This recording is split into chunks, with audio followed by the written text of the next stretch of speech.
करवा चौथ की कथा। साहूकार के 7 लड़के, एक लड़की की कहानी। श्री गणेशाय नमः। एक साहूकार के 7 लड़के और एक लड़की थी। एक बार कार्तिक मास की कृष्ण पक्ष की चतुर्थी तिथि को सेठानी सहित उसकी 7 बहुएं और उसकी बेटी ने भी करवा चौथ का व्रत रखा। रात्रि के समय जब वह साहूकार के सभी लड़के भोजन करने बैठे तो उन्होंने अपनी बहन से भी भोजन करने के लिए कहा। इस पर बहन ने कहा, भाई अभी चांद नहीं निकला है, चांद के निकलने पर उसे अर्घ्य देकर ही मैं आज भोजन करूंगी।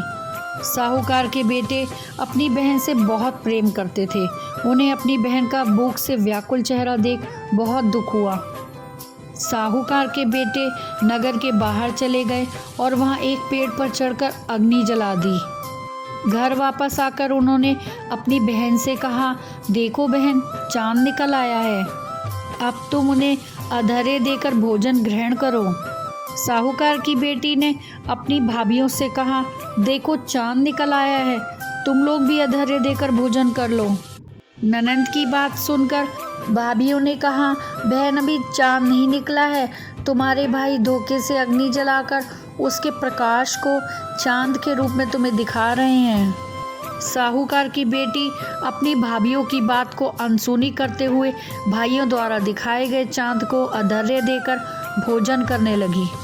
इस प्रकार करवा चौथ का व्रत भंग करने के कारण विघ्नहर्ता भगवान श्री गणेश साहूकार की लड़की पर अप्रसन्न हो गए।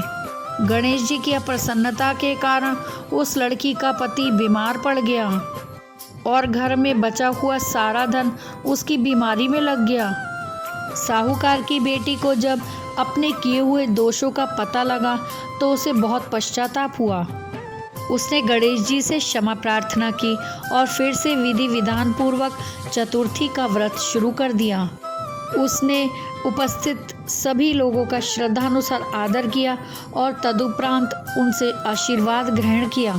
इस प्रकार उस लड़की के श्रद्धा भक्ति को देखकर एकदंत भगवान गणेश जी उस पर प्रसन्न हो गए और उसके पति को जीवन प्रदान किया।